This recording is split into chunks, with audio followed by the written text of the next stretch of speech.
अनुसूची 5 को आप अच्छी तरह से समझ लें। अनुसूची 5 क्या है? अनुसूची 5 यूं कह देने से काम नहीं चलेगा साथियों। उसके अंदर क्या प्रावधान है कि यहां का जो शासन है, right to self governance and right to ownership,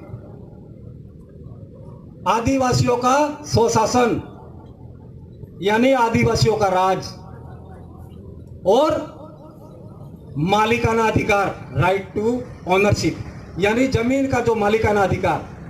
आप जमीन के मालिक हैं क्या? शासन के मालिक हैं क्या? नहीं है।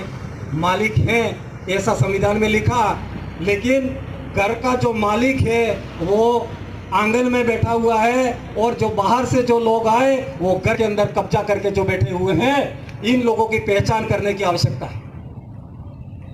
जिस दिन आपको इसकी पहचान हो जाएगी, आप खुद ब खुद संघर्ष करने लगेंगे। इसका प्रावधान क्या है? पॉलिटिकल नहीं होगा। आजकल यहाँ पर जो कांग्रेस, बीजेपी, बीटीपी यानी तरह तरह की जो राजनीतिक पार्टियां हैं, वो राजनीतिक पार्टियों का यहाँ मतलब ही नहीं है। ट्राइबलों का शासन जहां है वहां क्या होता है? पैसा एक्ट 1996 भारत सरकार का नियम, राजस्थान पैसा एक्ट 1999, राजस्थान पैसा नियम 2011। कानून ये कहता है कि ग्राम सभाओं के अंदर, प्रत्येक ग्राम सभा के अंदर ग्राम सभा गठित करो, और उस ग्राम सभा के अंदर कांग्रेस, बीजेपी, कम्युनिस्ट कोई पार्टी नहीं चलेगी। सारे गांव के जो लोग हैं वो सारे मिल करके अपना मुखिया का चुनाव करेंगे। वहां पर कोई पार्टी नहीं चलेगी। लेकिन इन पार्टी के लोगों ने हमारे आदिवासियों को बांट दिया। आदिवासी है लेकिन कांग्रेस बन के खड़ा है, आदिवासी है लेकिन बीजेपी बन के खड़ा है, आदिवासी है लेकिन बीटीपी बन के खड़ा है, आदिवासी है लेकिन कम्युनिस्ट बन के खड़ा है। कहाँ है आदिवासी? कहीं नजर आता है क्या? कहीं नजर नहीं आता। कांग्रेस, बीजेपी, कम्युनिस्ट, बीटीपी ये नजर आती है, लेकिन आदिवासी नजर नहीं आ रहा है। फिर आदिवासी का अनुसूची 5 लागू कैसे होगा? ग्राम सभा जो गठित होगी उसके अंदर बीटीपी समर्थित आदिवासी है वो भी आएगा, कांग्रेस समर्थित है वो भी आएगा, बीजेपी समर्थन है वो भी आएगा, और सारों को मिल करके एक गांव की जो ग्राम सभा बनेगी उसके अंदर 20 आदमी नॉमिनेट होंगे, और उस गांव का जो डिसीजन है वो 20 आदमी करेंगे। उन 20 आदमियों को गवर्नमेंट ने जो पावर दिया है, क्या पावर दिया है? गांव के अंदर कोई छोटे मोटे जो झगड़े होते हैं, आईपीसी 1860 यानी इंडियन पिनल कोड 1860 का जो बना हुआ है, उसके तहत 2 साल से कम के सजा के जो प्रावधान है उसको आपस में मिल बैठ के समझाने का, उसको समझाइश करके उसको निपटाने का प्रावधान दिया हुआ है। लेकिन गांवों के अंदर क्या हो रहा है?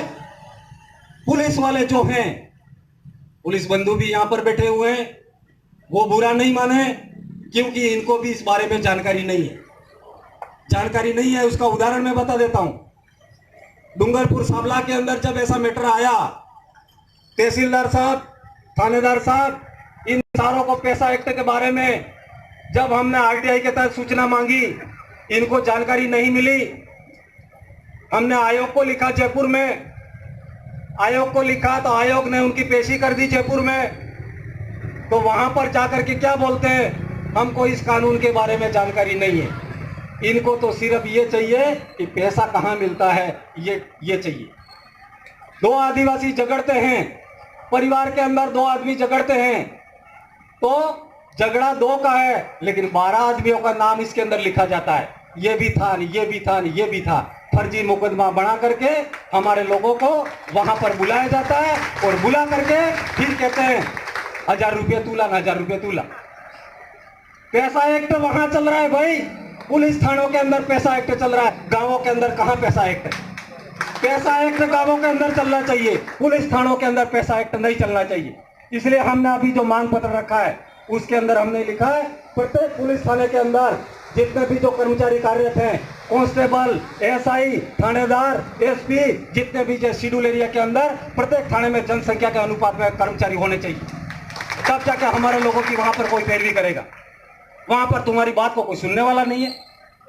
पैसा एक्ट की बात करते हो, पैसा एक्ट क्या होता है यूं बोलते हैं, और कोई जानता है तो वो क्या करता है? आपस में राजीनामा लिखवाता है, साइन करके वो कागज लगा देते हैं, और वहां पर जो है पैसों का खेल चल रहा है। न्याय कहाँ मिल रहा है? कहाँ है पैसा एक्ट? 2 साल से कम के सजा के प्रावधान गांव के लोगों को निपटाने का है, वो गांव के लोग कहाँ निपटा रहे हैं? निपटारा तो वहां हो रहा है, तुम लोगों को तो पता ही नहीं है ये। दूसरा जो है दारू की दुकानें, इस शेड्यूल एरिया के अंदर जितनी भी दारू की दुकानें, चाहे वैध हो चाहे अवैध हो, उस दारू की दुकान को चालू रखना है या बंद करना है, उसका पावर जो है पैसा एक्ट के तहत ग्राम सभा को है। आज कोई ग्राम सभा को पता है दारू की दुकान मेरे को चलानी कि नहीं चलानी है? लाइसेंस देने का अधिकार ग्राम सभा के अध्यक्ष को है। ग्राम सभा के अध्यक्ष को पता ही नहीं है तो लाइसेंस कौन दे रहा है? लाइसेंस दूसरे दे रहे हैं। हमारे लोग चिल्ला रहे हैं, हमारी महिलाएं चिल्ला रही है दारू बंद करो, दारू बंद करो, लकड़ियां ले लेके रोडों पर घूम रही है। यह मासवाड़ा में बहुत आंदोलन चला दारू बंद करने का। हमने बोला भाई तुम्हारा कानून है, ग्राम सभा गठित कर दो। ग्राम सभा गठित करके जो भी यहाँ पर आबकारी विभाग है, कलेक्टर है, इनको नोटिस दे दो, इस गांव के अंदर दारू की दुकान नहीं चलेगी। गांव के लोग चाहेंगे तो चलेगी, नहीं चाहेंगे तो नहीं चलेगी। लाइसेंस गांव के लोग देंगे, आबकारी विभाग ये लाइसेंस नहीं देगा, वो तो सिर्फ एक कर्मचारी है। गांव के लोग कहेंगे तो आबकारी अधिकारी कानून लागू करेगा, और गांव के लोग मना करेंगे तो आबकारी अधिकारी स्वेच्छा से नहीं लागू कर सकता। पैसा एक्ट के तहत यह प्रावधान दिया है। वन विभाग का जो मामला है आपका, वन विभाग के अंदर आपके घर के आसपास में जो भी किस गांव में वन विभाग पड़ता है, लकड़ी है, चारा है, उसको काटने का अधिकार, उसको किसको लाइसेंस देना है, किसको नहीं देना है, वो ग्राम सभा को अधिकार है। लेकिन वन विभाग कब्जा बना के बैठा हुआ है। एक आदमी जो कई लकड़ियां गांवों के अंदर हमारे फॉरेस्ट के जो कर्मचारी है उनसे साठगार करके काट करके ले जाता है। शहरों के अंदर जितनी लकड़ियां कहां से आती है? शहरों के अंदर लकड़ियां पैदा होती है क्या? गांवों के अंदर होती है। तो गांव के अंदर जो लोग लकड़ियां लाते हैं वो जंगलों से लाते हैं। तो जंगलों के अंदर हजारों लकड़ियां जो ले जाता है उस आदमी को गिरफ्तार नहीं किया जाता, और एक आदमी जो अपनी चारपाई बनाने के लिए लकड़ी काटता है उसको वन विभाग के लोग गिरफ्तार करके ले जाते हैं, मुकदमा बनाते हैं, पेशा करवाते हैं। उस कानून की मैं निंदा करता हूं। यहाँ पर जो यहाँ के लोगों का जो पावर है उसको छीन करके हक और अधिकार जमा के बैठे हुए, ये सारे जो पावर आप लोगों को दे रखे, उसके लिए सिर्फ एक ही बात है आपका, ग्राम सभा के अंदर ग्राम सभा 20 आदमियों की गठित करो, उसके अंदर 14 पुरुष है और 6 महिलाएं, प्रत्येक गांव के अंदर ले लो और आप डिसीजन करने लग जाओ। अनुसूची 5 ऐसे चिल्लाते रहोगे, कोई लागू करने वाला नहीं। आपको यह काम हाथ में लेना पड़ेगा, काम हाथ में लेना पड़ेगा। और जो भी सरकारी जो नुमाइंदा है जो इस सरकारी आदेश को, संविधान को नहीं मानता, उसको नोटिस देना पड़ेगा। ग्राम सभा नोटिस देगी। खेरवाड़ा के अंदर एक ग्राम पंचायत में ग्राम पंचायत वालों ने एसडीएम को नोटिस दे दिया। क्या अभी मानते हो ऐसा ग्राम सभा एसडीएम को नोटिस दे सकता है? लेकिन पता हो कानून का तो दे सकता है, कानून का पता नहीं हो तो नहीं दे सकता है। इसलिए हमारे जितने कार्यकर्ता है शेड्यूल एरिया संघर्ष समिति के अंदर, जो लोग भी काम कर रहे हैं, लंबे समय से जो काम कर रहे हैं, वो गांव के अंदर ग्राम सभा गठित करने का काम जब तक आप लोग नहीं करोगे तब तक ये कानून लागू होने वाले नहीं है। इसलिए इस काम को हाथ में लेना पड़ेगा, अनुसूची 5 को हाथ में लेना पड़ेगा साथियों। इसलिए मैं आप सबको आह्वान कर रहा हूं, लंबे समय से मैं आपको आह्वान कर रहा हूं कि ग्राम सभा के अंदर ग्राम सभा बनाइए, और उस ग्राम सभा के अंदर किसी पार्टी की बात नहीं होगी। वहां पर जो भी आदिवासी आएगा वो समाज ट्राइबल बन के बैठेगा, और ट्राइबल यानी आदिवासी बन के बैठेगा, और गैर आदिवासी कोई है तो वो भी उसकी जनसंख्या के अनुपात में भागीदारी कर सकता है, सदस्य रह सकता है, लेकिन उसका अध्यक्ष नहीं बन सकता। पैसा एक्ट 1996 के तहत ये सारा पावर दिया है। क्या दिया है? सदस्य बन सकता गैर आदिवासी, लेकिन अध्यक्ष नहीं बन सकता। लेकिन नगर पालिकाओं के अंदर, यहां पर शेड्यूल एरिया के अंदर 9 नगर पालिकाएं गठित कर दी।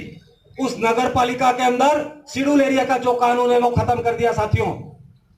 और अभी जो ये प्रस्ताव लेने के फिराक में है, 7 किलोमीटर का एरिया अभी प्रत्येक नगर पालिका से किया है।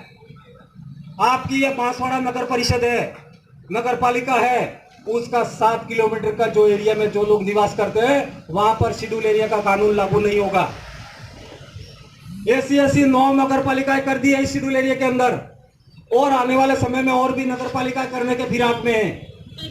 संविधान साइड में खड़ा कर दिया, लेकिन अप्रत्यक्ष रूप से इस संविधान को खत्म कर दिया। हमको दिखता नहीं है, संविधान खत्म हो गया। हमारे लोग सोच रहे हैं हमारा तो संविधान है, संविधान है। कहाँ दिखता है भाई संविधान? संविधान होता तो हमको यह चिल्लाने की क्या आवश्यकता थी? संविधान को कौन मान रहा है? बंदूक के नोक पर ये सारे कर रहे हैं। कश्मीर के अंदर जिन लोगों ने विशेष अधिकार वहां के लोगों के छीना, भारत के अंदर 10 राज्य ऐसे हमारे ट्राइबलों के, 10 राज्यों के अंदर आदिवासी निवास करता है। हमारे यहाँ पर 5 जिले थे, अब 7 जिले हो गए। 7 जिलों के अंदर आदिवासी निवास कर रहा है। एरिया तो बढ़ा दिया, लेकिन उसको भागीदारी नहीं दे रहे। उसके अधिकार, हक और अधिकार जो मिलने वाले वो नहीं दे रहे। तो शेड्यूल एरिया बढ़ा करके क्या कर रहे हो तुम? सिर्फ आदिवासी को खुश करने का काम कर रहे हो। अधिकारों को समाप्त कर दिया, एरिया बढ़ा दिया। एक भी अधिकार अभी हमको कहीं लोगों को मिल रहा है ऐसा आभास नहीं हो रहा है।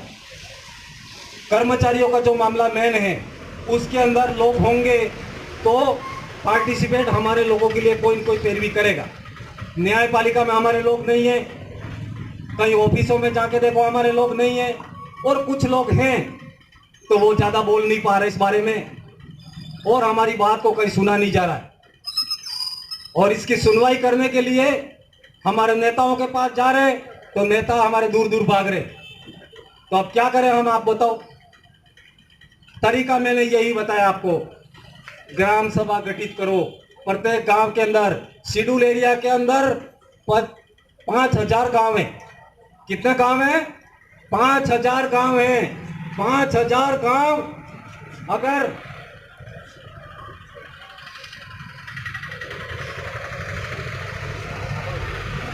5000 ग्राम सभा गठित होगी हमारी।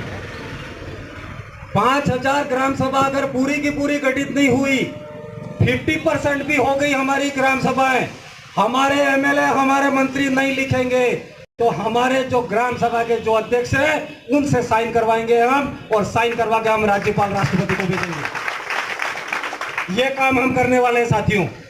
ये नेता दूर दूर भागेंगे, इनको भागने दो। ग्राम सभा गठित कर दो, और ग्राम सभा गठित करके जो भी अध्यक्ष हैं वो उस कानून पर सिग्नेचर करो, और वो सिग्नेचर करोगे तो वो नेता दौड़ते दौड़ते तुम्हारे पास आएंगे। कहाँ जाने वाले हैं? ये कहीं जाने वाले नहीं है, लेकिन हम लोग इनको सपोर्ट देते हैं, इस वजह से ये लोग दूर जा रहे हैं। इस चीज को पहचानना पड़ेगा। तो अधिकार ये